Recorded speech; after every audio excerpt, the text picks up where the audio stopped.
Hello viewers, welcome to loops Tamil. இன்றைக்கி நம்ம தென்னை மர வளர்ப்பில் இருக்க முக்கியமான அச்சுறுத்தலும் அதுக்கான தீர்வை பற்றி தான் பார்க்க போகிறோம். ரைனோசரஸ் பீட்டில், அதாவது தமிழில் காண்டாமிருக வண்டுகள் என்று சொல்லப்படக்கூடிய ஒரு வண்டினம் தென்னை மரங்களுக்கு ஒரு எமன்னே சொல்லலாம். அதிலும் குறிப்பாக சொல்லணும்னா இந்த வண்டுகள் இளம் தென்னை கன்றுகளை தான் அதிக அளவில் தாக்குது. ஒரு முறை இந்த வண்டு ஒரு மரத்தை தாக்கணுச்சுன்னா அந்த மரம் மீண்டு வர வாரங்கள் ஆகலாம், சில தடவை மீண்டு வர முடியாமலே கூட போகலாம்.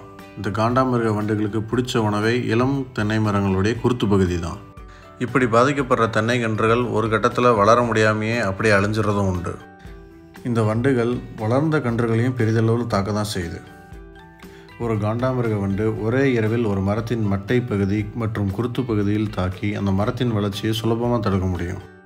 இப்போ நீங்கள் பார்க்கக்கூடிய இந்த சக்கைகள் எல்லாமே காண்டாமிருக வண்டு தாக்கத்தினால் ஏற்பட்டது தான். இந்த வண்டுடைய பெயர் மற்றும் இதனால் ஏற்படக்கூடிய பாதிப்புகள் இதெல்லாம் நம்ம பார்த்தோம். இப்போ அந்த வண்டுடைய சைஸ் என்ன அப்படிங்கிறத பார்ப்போம். நீங்கள் இப்போ பார்க்கக்கூடிய வண்டு தான் தென்னை மரங்களை தாக்குற காண்டாமிருக வண்டு. இந்த வீடியோ நான் ட்ராப் செட் பண்ணதுக்கப்புறம் எடுத்தேன். உங்களுக்கு முன்கூட்டியே இந்த வண்டை காமிக்கணும் அப்படின்றதுக்காக இந்த காட்சியை ஃபஸ்ட்டே போஸ்ட் பண்ணிடுறேன். இந்த வண்டு சாதாரண வண்டுகள் விட கொஞ்சம் பெரிய சைஸில் இருந்தாலும் எப்படி இதனால் எவ்வளோ பெரிய தாக்கம் கொண்டு வர முடியுது அதை பற்றி பார்ப்போம். நான் கூகுளில் படித்தபோது ஒரு ஆச்சரியமான ஃபேக்ட் பார்த்தேன். அதாவது இந்த காண்டாமிருக வண்டு வகைகள் தங்களோட எடையை விட 850 மடங்கு எடையை தூக்கக்கூடிய சக்தி வாய்ந்தவை. இது ஒரு மனிதன் பயணிகள் நிரம்பிய 4 பேருந்துகளை ஒரே நேரத்தில் தூக்குவதற்கு சமமாகும். இப்படிப்பட்ட காண்டாமிருக வண்டுகள் சிறிய மரத்துலேருந்து பெரிய மரம் வரைக்கும் தாக்குது.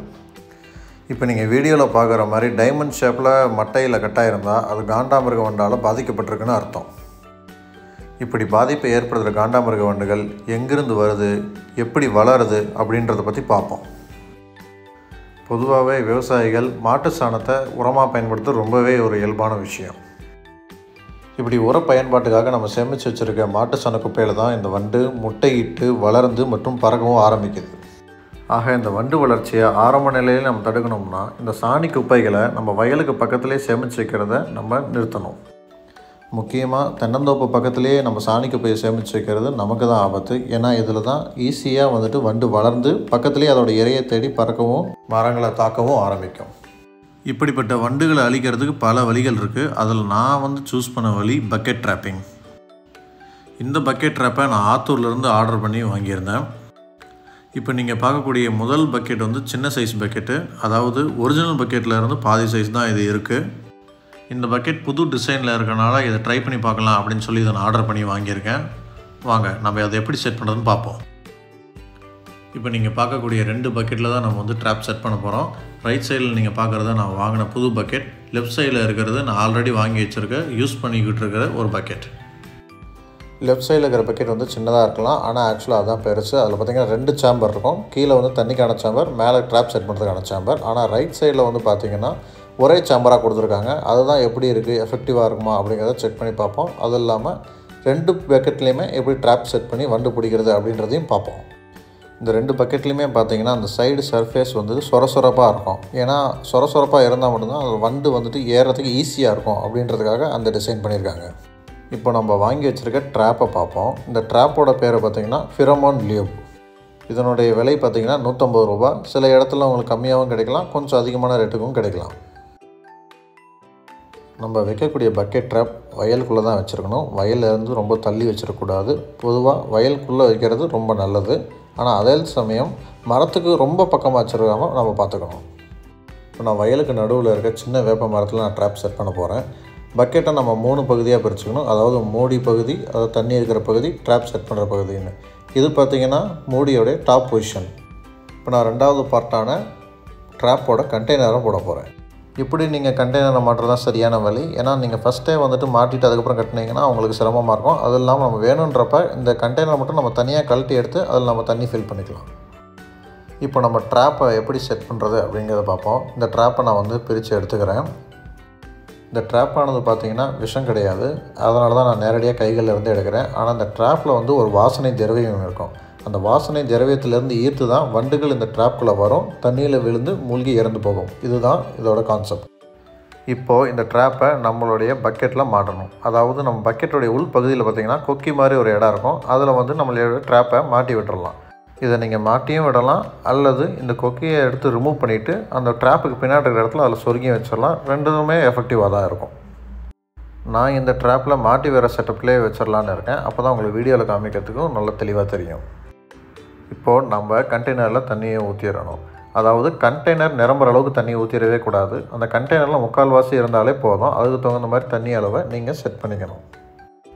ஒருவேளை இந்த தண்ணி அளவு ரொம்ப அதிகமாக இருந்ததுன்னா வண்டு அதிலிருந்து ஈஸியாகவே எஸ்கேப் ஆகிற வாய்ப்பு இருக்குது. எந்த வழியாக உள்ளே வந்ததோ அந்த வழியாகவே வெளியே போகிறதுக்கான வாய்ப்பு ரொம்ப ஜாஸ்தி. இந்த ட்ராப்பில் இருந்து வண்டு வெளியே பறக்காமல் இருக்க இன்னொரு சூப்பரான டெக்னிக் இருக்குது. அதாவது இந்த தண்ணியில் பார்த்திங்கன்னா சோப்பு கரைசலோ அல்லது பழைய மோட்டர் ஆயிலோ நம்ம ஊற்றி வச்சிட்டோம்னா அதில் வரக்கூடிய வண்டுகள் இதிலிருந்து வெளியே போக முடியாமல் பறக்க முடியாமல் அங்கேயே மூழ்கி இறந்து போயிடும். நான் உங்களுக்கு பரிந்துரைக்கிறது பழைய மோட்டர் ஆயில் ஊற்றுறது தான் சரியாக இருக்கும். ஏன்னா சோப்பு கரைசல் வந்து சோப்பு ஸ்மெல் அதிகமாக இருந்ததுன்னா இந்த லியூபோட ஸ்மெல்லை அது ஓவர்டேக் பண்ணிவிடும். ஸோ வண்டு வந்து நம்ம ட்ராப்பில் விழாது.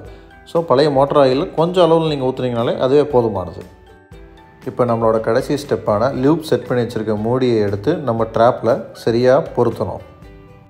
பக்கெட் ட்ராப்போட மூடியிலே பார்த்திங்கன்னா ரிங்கு மாதிரி ஒரு வடி இருக்கும். அதை சரியாக பொருத்திட்டா வேலை முடிஞ்சது. நம்மளுடைய ட்ராப்பை ஃபுல்லாகவே நம்ம செட் பண்ணிட்டோம். பொதுவாகவே வண்டுகள் வந்து இரவு நேரத்தில் தான் வெளியே வந்து குருத்துகளையும் மட்டைகளையும் கடிக்கும். ஸோ அது என்ன நடக்குது, நம்ம ட்ராப்பை வந்து ஒர்க் ஆகுதா அப்படிங்கிறத நம்ம கொஞ்சம் வெயிட் பண்ணி பார்ப்போம். நம்ம புதுசாக வாங்கியிருக்கக்கூடிய சின்ன பக்கெட் ட்ராப்பை வந்து நான் செட் பண்ணியிருக்கேன். அதாவது முதல்ல வச்ச ட்ராப்பில் இருந்து 2 மைல் தள்ளி இந்த ட்ராப்பை நான் செட் பண்ணியிருக்கேன். அங்கே எதுவும் மரம் இல்லாதனால நான் ஒரு கம்பி அடித்து அதில் வந்துட்டு மாட்டி விட்டுருந்துருக்கேன். ஸோ இதோடைய ரெஸ்பான்ஸ் எப்படி இருக்கோ அப்படிங்கிறதையும் நம்ம பொறுத்திருந்து பார்ப்போம். இன்றைக்கி ட்ராப் செட் பண்ணி 3வது நாள். பொதுவாகவே வந்து ட்ராப் செட் பண்ண உடனேயே நமக்கு வண்டு விழாது. ஏன்னா அந்த வாசனை வந்து நல்லா ஸ்ப்ரெட் ஆனதுக்கப்புறம் தான் அதில் வண்டு வந்து ஈர்ந்து வந்து விழ ஆரம்பிக்கும். நம்ம முதலாவதாக வச்ச பெரிய பக்கெட் ட்ராப்பில் பார்த்திங்கன்னா ஒரு வண்டு விழுந்திருக்கு. ஸோ இந்த ட்ராப் சக்ஸஸ் தான். வெயில் அதிகமாக அடிக்கிற காரணத்தினால பக்கெட்டில் இருக்கிற தண்ணி ஆவியாகிடும். ஸோ அதில் நான் கரெக்டான அளவுக்கு தண்ணி ஊற்றிக்கிறேன். ஓப்பன் பண்ணி ஊற்றுறது சிரமமாக இருக்குது அப்படின்னு நமக்கு தோணுச்சுன்னா இந்த மாதிரி ஃபனல் வச்சு நம்ம ஊற்றிக்கலாம். ஸோ தட் நம்ம மூடியை திறக்கணும் அப்படின்ற அவசியம் கிடையாது. அடுத்ததாக நம்ம புதுசாக வாங்கி வச்சுருந்த சின்ன பக்கெட் ட்ராப்பை போய் செக் பண்ணேன். இந்த பக்கெட்லேயும் பார்த்திங்கன்னா ஒரு வண்டு விழுந்திருந்தது. ஸோ இந்த பக்கெட் ட்ராப் செட்டப்பும் சக்ஸஸ் தான். இப்போ நான் எடுக்கிற இந்த வீடியோ பார்த்திங்கன்னா கிட்டத்தட்ட ஒரு 2 வாரம் கழித்து எடுக்கிறேன்.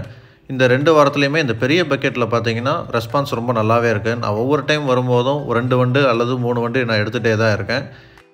நான் இந்த வீடியோவை கடைசியாக போஸ்ட் பண்ணுறதுக்கான காரணம் என்னென்னா, சின்ன பக்கெட் அண்ட் பெரிய பக்கெட் கம்பேர் பண்ணும்போது பெரிய பக்கெட்டில் தான் வந்து ரெஸ்பான்ஸ் நல்லாயிருக்கு. சின்ன பக்கெட்டில் வந்து ஒரு டைம் தான் நான் வண்டு எடுத்தேன். அதனால் நீங்கள் பெரிய பக்கெட்டே போகிறது தான் நல்லது. இது க்ளீன் பண்ணவும் இன்னும் கொஞ்சம் ஈஸியாக இருக்குது. ஸோ நீங்கள் வாங்குறதா இருந்தால் பெரிய பக்கெட்டே வாங்கிக்கோங்க. வீடியோ பார்த்ததுக்கு ரொம்ப நன்றி. இந்த கண்டென்ட் உங்களுக்கு பிடிச்சிருந்தா லைக் பண்ணுங்கள். அதே மாதிரி தென்னை மர விவசாயம் உங்கள் ஃப்ரெண்ட்ஸ் யாராவது பண்ணாங்கன்னா அவங்களுக்கு இந்த வீடியோவை ஷேர் பண்ணுங்கள். இதே மாதிரி வீடியோஸ் பார்க்குறதுக்கு நம்ம சேனலை சப்ஸ்கிரைப் பண்ணுங்கள். Thank you so much.